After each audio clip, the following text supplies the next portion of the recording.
Salve galera, muito bom dia, boa tarde, boa noite, eu não sei o horário que você está vendo isso daqui. Eu sou o professor Rui Medeiros, professor de Química, e vou resolver com vocês nesse momento a prova da UFMS Vestibular 2023. Prova que aconteceu na data de ontem, né, no dia 4 de dezembro de 2022. Bem, nós vamos fazer aqui uma resolução comentada, tá, com todos os tópicos, tudo que foi colocado para vocês, explicando item por item, para que você consiga entender o que foi essa prova do ano passado. Nós usamos aqui uma prova escaneada, tá? Essa prova, então, ela vai conter alguns rabiscos, mas não liga não. O importante é você ver todo o conteúdo que está por lá. Aproveita e se inscreve no nosso canal, né? Prof. Rui Medeiros e a Química das Coisas. E agora, sem mais enrolação, vamos à prova, né? Bom, primeira questão é o seguinte, ela falava a respeito de modelos atômicos, tópico que caiu 2 questões no vestibular do ano passado.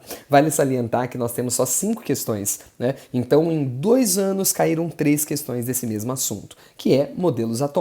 Ele diz bem assim, ó, o atomismo teve início com pensamentos filosóficos a respeito da matéria, ganhou novos contornos com Leucipo e Demócrito, mas ainda continuava no campo das conjecturas, né?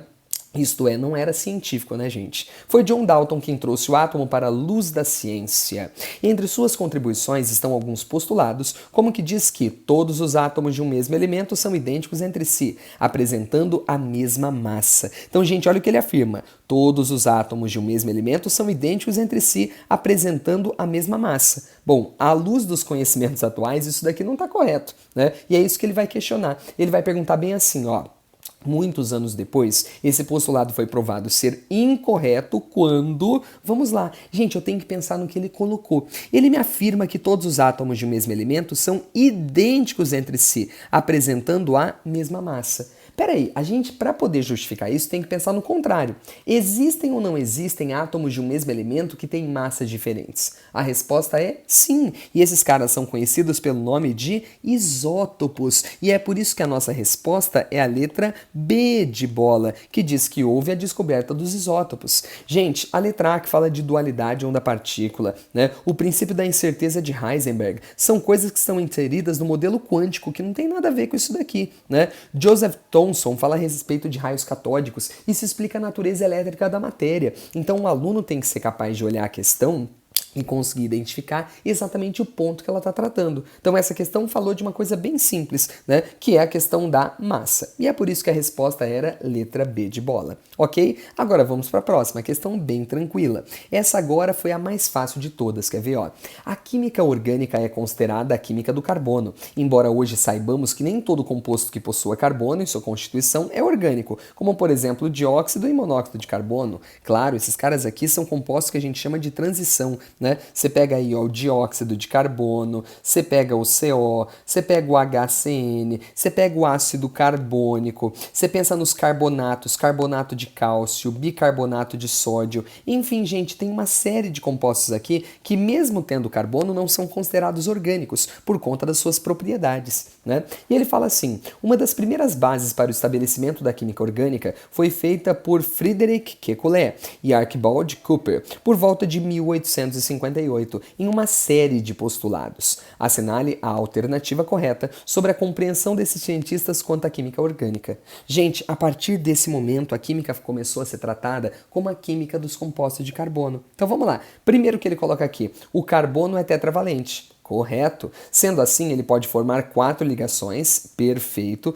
e suas 4 valências são iguais. Perfeito, gente, letra A já está correta, é a nossa resposta. Só para você poder entender. Imagine isso daqui, ó, esse carbono que a gente está desenhando aqui. Nem estou desenhando espacialmente, né? Só para você ver uma coisa. Vou colocar um H aqui, vou colocar um H aqui e vou colocar um cloro aqui. Tudo bem? Você tem 4 ligações simples, não é verdade? Agora, a gente também poderia ter desenhado isso daqui, ó. O cloro em cima, o H aqui, o H aqui e o H aqui. Ou seja, se você pegar esse primeiro composto aqui, né, que tem o cloro nesse lado, e pegar esse daqui, que eu coloquei o cloro em cima, eles são exatamente a mesma coisa, porque as 4 valências são idênticas, né? Então a primeira está certa. Vamos ver as demais? Ó, a química orgânica é o ramo da química que estuda os compostos extraídos dos seres vivos. Não, né, gente? Essa ideia de orgânico vir de ser vivo estava muito antes disso, né? O Bergman, tá? O Berzelius, que ainda tinha o vitalismo, ainda tinha a ver com seres vivos, mas nada a ver. Tá? Os compostos orgânicos precisavam de uma força vital para serem sintetizados? Isso é ideia de Berzelius, nada a ver.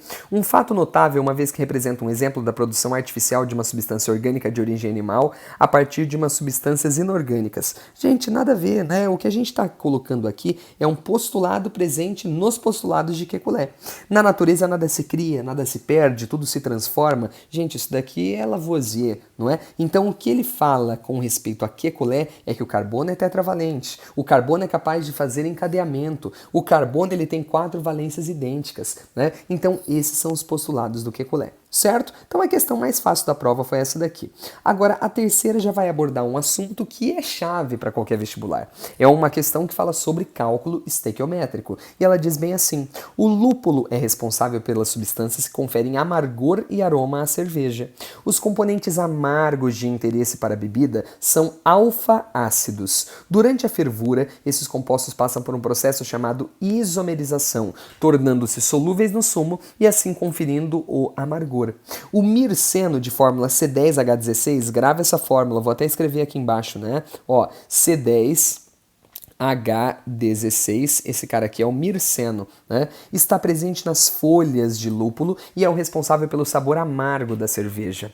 Sabendo-se que o mirceno pode sofrer uma reação de combustão completa, gente, atenção, combustão completa. Então, o volume de oxigênio necessário para reagir totalmente com 68 gramas de mirceno, medido na CNTP, é equivalente a quanto? Gente, essa questão vai ter um ponto interessante aqui, tá? Então vamos lá. Primeira coisa, olha os dados que ele me deu, né? Ele me deu a massa molar do mirceno, que é 136 gramas por mol, e me deu a massa molar do O2, que é 32 gramas por mol. Mas peraí, vamos começar assim. Para poder descobrir o que ele quer, a gente primeiro precisa equacionar a combustão do mirceno. Então vou colocar, né, a combustão completa. Ele, na presença de gás oxigênio, vai produzir o quê? Bom, o carbono do mirceno vai virar gás carbônico na combustão completa. Correto? Já o hidrogênio dele vai virar água, né? Então isso daqui mais H2O, certo? Detalhe importante, vou balancear. Para cada mol desse cara, que é o nosso mirceno, né? Vamos lá, vamos fazer a contagem. 10 carbonos, a gente tem que ter 10 carbonos na direita, certo? 16 hidrogênios, a gente tem que ter 16 hidrogênios na direita. Por isso que a gente coloca o 8 na frente da água. Agora a gente conta, quer ver? 10 vezes 2, a gente tem 20 oxigênios aqui. 8 vezes 1, 8. Então a gente tem um total de 28 oxigênios na direita. Logo, temos que ter 28 na esquerda. E é por isso que para balancear aqui, a gente coloca quanto? 14. É justamente esses dois valores que eu preciso, né? Porque nós vamos fazer uma estequiometria envolvendo massa de mirceno, afinal ele diz que tem 68 gramas desse cara, e o volume de oxigênio nas CNTP. Volume nas CNTP. Já vou te falar o detalhe dessa questão, qual que é, né? Como que a gente faz estequiometria? Bom, a primeira linha a gente olha para a equação, né? Então a equação manda 1 mol desse cara para quanto de oxigênio? Para 14, né? 1 mol para 14 mols. Agora um detalhe muito importante, essa questão não quer falar de mol, ela quer falar de massa e quer falar de volume. É por isso que nós precisamos de alguns ajustes, não é? E os ajustes são, para falar de massa, a gente precisa multiplicar pela massa molar. A massa molar do mirceno é 136. Para falar de volume, aqui que era o detalhe dessa questão. Eu não preciso dessa massa molar, eu preciso do volume molar de qualquer gás que esteja na CNTP. Lembrando que CNTP são condições normais de temperatura e pressão, isto é, 0 graus Celsius e 1 atm. Mas esse volume molar é um conhecido, um velho conhecido nosso, que vale 22,4 litros por mol. Aquilo que eu falo em sala de aula para meus alunos. Geralmente o vestibular fornece esse valor, mas nesse caso ele não forneceu. Você tinha que saber de cor, né? Saber de cor que era 22,4. E não há o menor motivo para anular por conta disso. É obrigação do aluno. É igual a constante de Avogadro, 6 vezes 10 é 23. O aluno tem que conhecer. Então, perfeito. Agora, na segunda linha eu vou colocar, assim como 68 gramas, né? 68 gramas estão para quanto? Estão para X. Tudo bem? Estão para X. Detalhe muito importante, né? Que eu gostei da UFMS nesse ponto, nessa questão, tá? Olha aqui, ó. Esses dois números você pode simplificar. 68 e 136, você pode simplificar por 68. Aqui vai ficar 1, aqui vai ficar 2. Então, fica simplesmente o seguinte, ó. 2x é igual a 14 vezes 22,4, né? Ou seja, você pode simplificar de novo esse 2 com 14. Aqui fica 1, aqui fica 7. Moral da história, a resposta vai ser simplesmente 7 vezes 22,4. Isso vai dar um total de quanto? 156,8 litros. E essa daqui era a nossa resposta, 156,8, que é o que diz para nós a alternativa E. Gente, então o que eu queria comentar dessa questão? O fato dele não ter fornecido o volume molar, que não é motivo para anulação, não é motivo. Essa questão está tudo ok com ela. Agora vamos para a próxima, uma questão falando sobre deslocamento de equilíbrio, né? Que diz bem assim: o ácido sulfúrico é usado como matéria-prima em inúmeros processos industriais. Um dos processos industriais de produção de ácido sulfúrico é constituído por 4 etapas: obtenção do SO2 a partir do enxofre, oxidação catalítica de SO2 a SO3, a absorção de SO3 em H2SO4, formando ácido sulfúrico fumegante, e por último, tratamento com água do ácido fumegante para conversão em ácido sulfúrico. Tá, gente, você nem precisa disso, você vai precisar dessa equação que ele me deu aqui, ó. A equação abaixo descreve a etapa 2 do processo, ou seja, a oxidação de SO2 a SO3, né, que determina a lei de velocidade da reação global. Ou seja, essa aqui é a etapa lenta do processo. Lembra? É a etapa determinante para a cinética do processo. E ele fala bem assim: baseando-se nessas informações, é correto afirmar que... Gente, ele vai falar sobre deslocamento de equilíbrio. E você lembra que deslocamento de equilíbrio, né, é causado por 3 coisas: concentração, temperatura e pressão. Então a gente vai recordar cada um desses fatos aqui. Tudo bem? Primeiro, o aumento da concentração de O2 favorece o sentido inverso. Gente, sentido direto é para cá, sentido inverso é para cá. Direto é para a direita, inverso é para a esquerda, não é? Gente, ele vai falar que aumentou a concentração de oxigênio. Gente, quando eu aumento a concentração de oxigênio, né, o que vai acontecer? Galera, quando você aumenta a concentração de um componente, o equilíbrio vai para o lado oposto a ele. Se esse cara está na esquerda, o equilíbrio vai para onde? Para a direita, concorda? Então ele fala que isso favorece o sentido inverso. Tá errado. Se eu aumento a concentração de oxigênio, eu favoreço o sentido direto. O sentido direto. Então tá errado. Vamos ver a próxima? A retirada de parte do SO2 favorece o sentido direto. Gente, aqui é o contrário, né? Quando você aumenta a concentração, vai para o lado oposto. Quando você retira um componente, você vai para o lado desse componente para tentar repor. Se eu retiro SO2, o equilíbrio vai para o lado esquerdo, ele vai para o lado do SO2 para tentar repor. Então tá falso. Ele vai para o sentido inverso e não para o sentido direto. Vamos ver a próxima? Após atingir o equilíbrio, o uso de catalisador altera as concentrações do sistema. Gente, não! Pelo amor de Deus, catalisadores não deslocam o equilíbrio químico, tá falsa. Próxima, a retirada de parte do SO3 favorece o processo no sentido direto. Vamos lá? Se eu retiro o SO3, o equilíbrio tenta repor. Vai para o lado direito, vai para o lado direto. Então a letra D de dado está correta. É a nossa resposta. Vamos ver a última? A variação da pressão total não perturba o equilíbrio. Gente, cuidado, né? Vamos lembrar como é que esse cara afeta? Vamos lá? Como que a pressão afeta o sistema? Bom, isso tem a ver com a quantidade de gases. Se você olhar do lado esquerdo, a gente tem 3 mols de gases, correto? 3 mols de gases. Já ao lado direito, a gente tem apenas quantos? Apenas 2 mols de gases, correto? Então você percebe que tem uma diferença em termos de número de mol. Então se você varia a pressão, ele vai afetar o equilíbrio. Se eu aumento a pressão, vai para o lado que tem menor número de mol de gases, vai para a direita. Se eu reduzo a pressão, vai para o lado que tem maior número de mol de gases, vai para a esquerda. Então é por isso que a resposta foi a letra D de dado. E agora vamos à última questão, uma questãozinha bacana também, né? Que fala a respeito de reações envolvendo compostos químicos. Dá uma olhada. Para fazer um experimento com cascas de ovo ricas em carbonato de cálcio e vinagre, rico em ácido acético, um estudante procedeu da seguinte forma. Então ele vai pegar as cascas de ovos, que contém carbonato de cálcio, e vai pôr vinagre, né? Inicialmente colocou algumas cascas de ovo em uma garrafa plástica, depois conectou uma mangueira plástica à tampa da garrafa. Isso feito, colocou uma garrafa na garrafa um pouco de vinagre, rapidamente tampou-a, e em seguida introduziu a mangueira conectada à tampa da garrafa em um tubo de ensaio com a boca virada para baixo, dentro de um recipiente com água, como ilustrado aqui nessa figura. Gente, então, ó, aqui estavam as cascas de ovo e ele jogou o vinagre, e isso daqui vai produzir uma reação. Essa reação produz gás. Esse gás vai passar por aqui e vai borbulhar aqui dentro.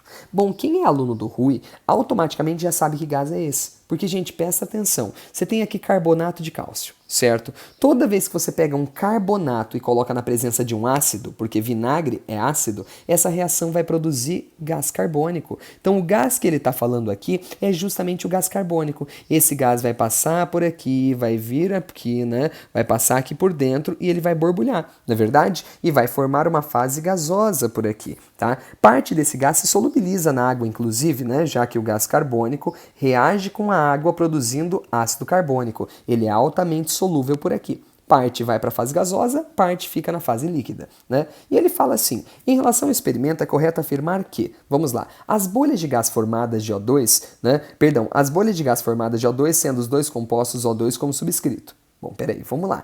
As bolhas de gás formadas são de oxigênio. É correto falar que são de oxigênio? Não, são de gás carbônico, né? Sendo o 2 do composto O2 como subscrito. Claro que não, né? Então, gente, eu vou colocar uma coisa aqui para você. Eu vou pôr a equação do processo que acontece. Pode ser? Então, ó, primeiro, ácido acético é o CH3COOH.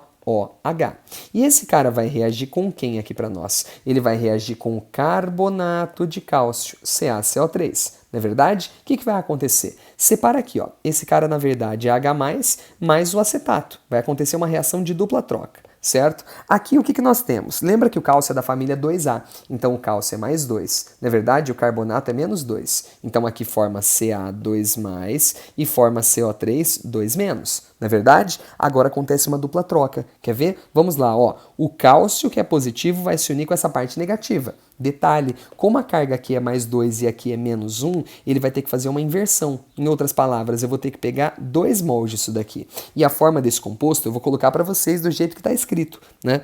É Ca, que vai ter apenas 1, CH3COO2. Aí você fala, Rui, mas aqui tem uma alternativa que está escrito diferente. Depois a gente comenta sobre isso, né? Isso daqui, tá? Mais quem aqui para nós? Mais a outra parte. O que vai ser a outra parte? A união do H+ com o CO3 2-. Detalhe, como aqui é 2- e aqui é mais 1, né? A gente precisa de 2 desse cara. Então a fórmula vai ficar como? H2CO3. Vale salientar que isso daqui é ácido carbônico e que a gente aprende que ácido carbônico é instável e se decompõe simplesmente em gás carbônico e água. É justamente daqui que sai o gás carbônico que a gente mostrou desde o começo. Tudo bem? Então tá errado, não é O2, é CO2. As cascas de ovo apresentam caráter básico, né? Isso é correto, a gente já vai falar por quê. Devido à hidrólise dos íons cálcio produzindo OH no meio. Cuidado, gente, presta atenção. Primeiro, ó, deixa eu colocar aqui para você. CaCO3, né? Se você quer saber o caráter de um sal, você tem que pensar nas suas origens, né? Então esse Ca vem do CaOH2, que é uma base forte, E esse CO3 vem de quem? Do H2CO3, que nós sabemos que se trata de um ácido fraco. Ora, se eu venho de um ácido que é fraco e de uma base que é forte, predomina a parte alcalina, predomina a parte básica. Então esse sal que a gente está mostrando aqui, ele apresenta caráter básico. Se acrescentado à água, ele vai tornar o pH da água maior do que 7. Tudo bem? Agora vamos entender por que isso acontece? Bom, vamos lá. Em primeiro lugar, esse sal aqui, uma pequena parcelinha dele vai se solubilizar, formando pra gente Ca2+ aquoso mais o íon carbonato. Tudo bem? Eu disse que é uma pequena parte porque esse sal é pouco solúvel. Agora, o que acontece? Você gerou 2 íons aqui. É o íon carbonato que vai sofrer hidrólise, porque somente íons derivados de eletrólitos fracos sofrem hidrólise. E aqui nessa alternativa ele falou para você que era o cálcio que hidrolisava. É por isso que ela está falsa. Tudo bem? Só para confirmar e eu te provar isso daqui, eu vou te mostrar a equação de hidrólise do carbonato. Ó, CO3 2-, esse cara reage com a água presente no sistema, e aí o que acontece? Vamos escrever a hidrólise dele? Lembra que na hidrólise a água é tratada como H+ e OH-. Bom, esse cara é negativo, então ele gosta da parte positiva. Tudo bem? O que acontece? Vamos colocar aqui, isso vai ficar assim, ó. Junta H+ com CO3 2-, vai dar HCO3-. Rui, mas por que ficou menos 1? Ué, mais 1 com menos 2 tem que dar quanto? Menos 1. Isso aqui mais o que sobrou da água? Mais OH-. O OH- sobrou da água. E é justamente por isso que esse cara deixa o meio alcalino. É a hidrólise dos íons carbonato, né? A hidrólise dos íons carbonato que permitiu que esse cara tivesse caráter alcalino. Detalhe, né? Muita gente deve ter errado isso daqui. Muita gente. Porque até aqui estava certo. O problema foi quando ele falou que foi o cálcio que produziu o OH-. Não, quem produziu foi o íon carbonato. Então tá falsa. As bolhas no interior do tubo evidenciam a evaporação da água. Claro que não. Tem a ver com a formação de gás carbônico. D. O produto orgânico formado pela reação entre o carbonato e o ácido apresenta a fórmula CaOOCCH3. Gente, tá correto, dá uma olhada, ó. É a mesma coisa. Não, Rui, mas aqui ele colocou OOCCH3. Ué, lê aqui, ó. OOCCH3. Ele só quis colocar dessa forma porque é o oxigênio que tem a carga negativa e é ele que fica voltado para o cálcio. Então essa letra D de dado está correta. Tudo bem, está correta. E aí, o ácido etanóico possui fórmula CH3CH2COOH. Claro que não, né, gente? Porque C-Et quer dizer que só tem 2 carbonos. E esse cara que ele colocou para vocês tem 3. Então isso daqui seria o ácido propanóico, né? Então está errado esse último item. E, portanto, a gente encerra a correção dessa prova, né? O gabarito é esse daqui, tá? O gabarito é esse daqui. E qual que é o meu parecer sobre essa prova? Eu achei uma prova bem dividida, achei uma prova legal, né? Então, se a gente pegar, falou sobre modelos atômicos, falou sobre estequiometria, falou sobre orgânica, embora a questão de orgânica seja bem simplesinha, né? Então ele foi direto ao ponto que a gente precisava, ele colocou várias coisas aqui, falou de deslocamento de equilíbrio, né? Falou dessa questão agora de reações e compostos orgânicos, então assim, o meu parecer é que foi uma boa prova, né? Foi uma prova bacana, não teve erros. Aquela questão, né, de colocar a estequiometria e não pôr o volume molar é uma coisa que eu sempre falo para meus alunos. Então, gente, achei uma boa prova, né? E eu espero que você tenha tido um excelente desempenho. Galera, no mais, continue acompanhando os vídeos do nosso canal, tá? Qualquer coisa, mande uma mensagem aqui embaixo. Se você teve alguma dúvida, tá? Comente aqui embaixo. Gente, ó, um beijo para todos vocês e